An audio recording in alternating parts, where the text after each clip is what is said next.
this is the big one. This one, if you remember nothing else, remember this. Be as quiet as you can.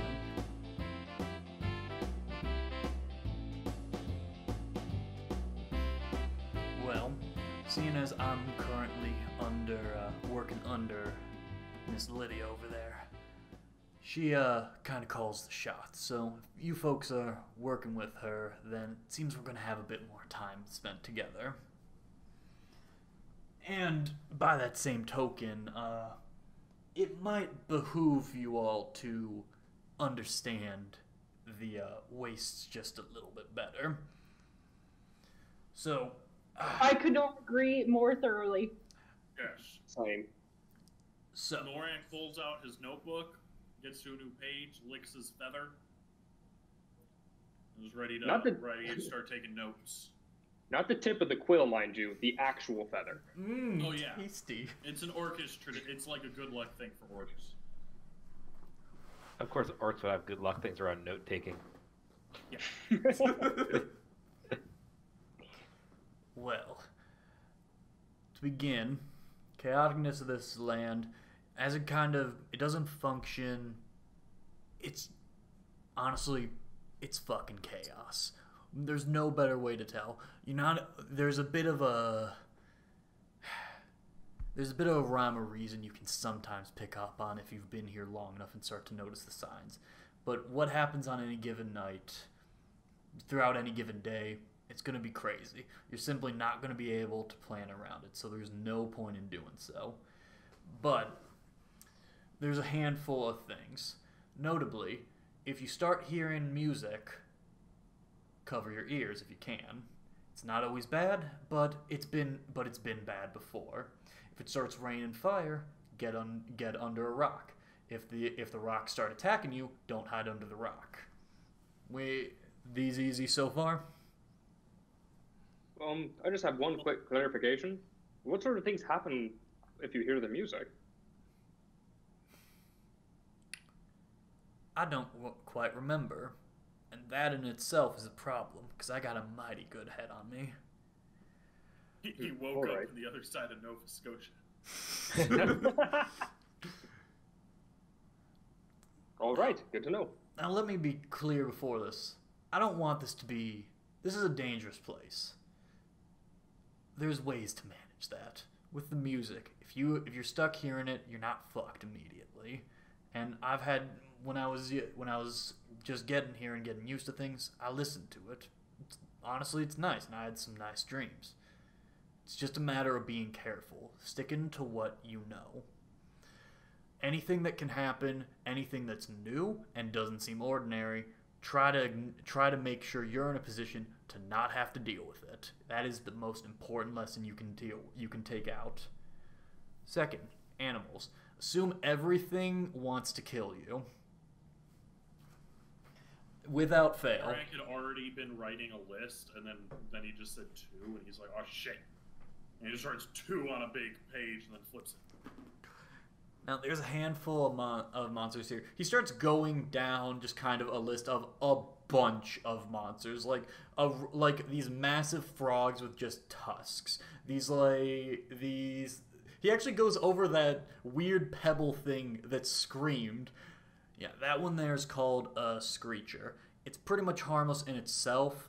It's a bit of a scavenger. So what it tries to do is it tries to get on you, wait till it smells something bigger, and then just starts screaming its fucking head off to get that thing to kill you so it can get a dinner.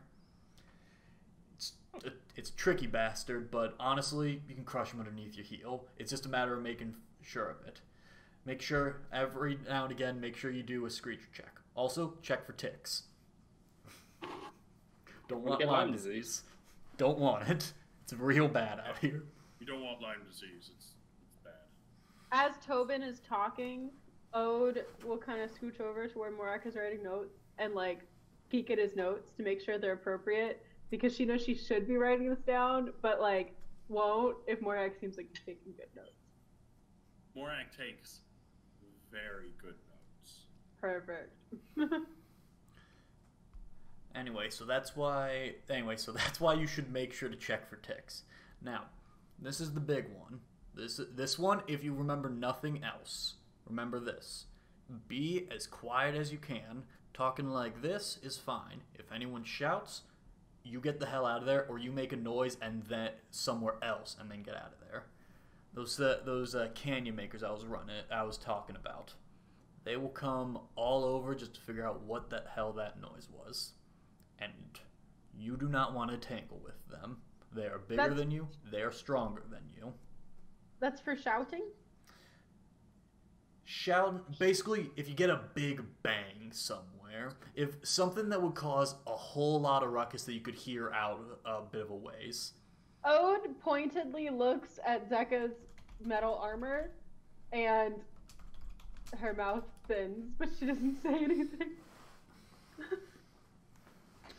Now, walking normally, having conversation, you should try to keep it towards a whisper, because here's the other trick to it. If they don't need to necessarily hear you, but if something else hears you, tries to make a meal out of you, you're almost certainly going to make enough noise to pull them in. So what level of noise are you talking to get them pulled in? Are we talking like a human scream? Little more than or louder. That. Just a hair more than that. Like a big scream.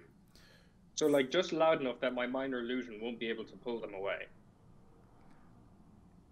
Think of it like if you hear a commotion going down, say he gestures over to Mark, using that fancy sword of yours, and you hit someone on their armor. It's going to make a mighty big metal clang. They might not necessarily be in the area. They might not necessarily hear it.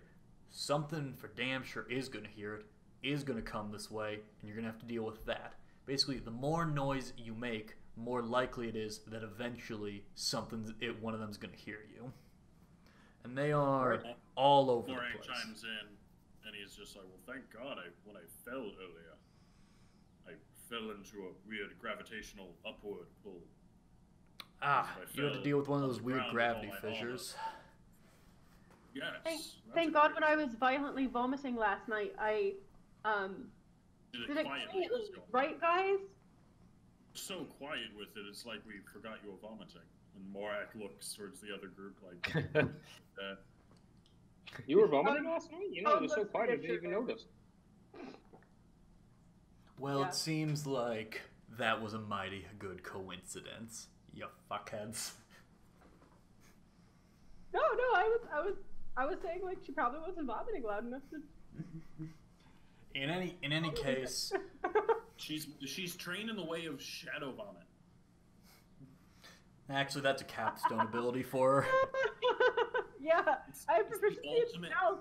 I was stealth vomiting. It's the most powerful move in the Shadow Monk's arsenal. They just show up places and they're just like, bleh. There's vomit everywhere now, and then they run away. Here, David, that was my retroactive stealth check for vomiting. Oh, unfortunately, you guys are killed. No, of course you're fine. You have double proficiency with it, Mary. Yeah, you're proficient in stealth vomit. Anyway, now the real annoying thing about them, they travel underground. They make these big ass tunnels that after a little while collapse in on themselves, but it's real hard to keep a bead on them. So, hence why just stick to being quiet with them.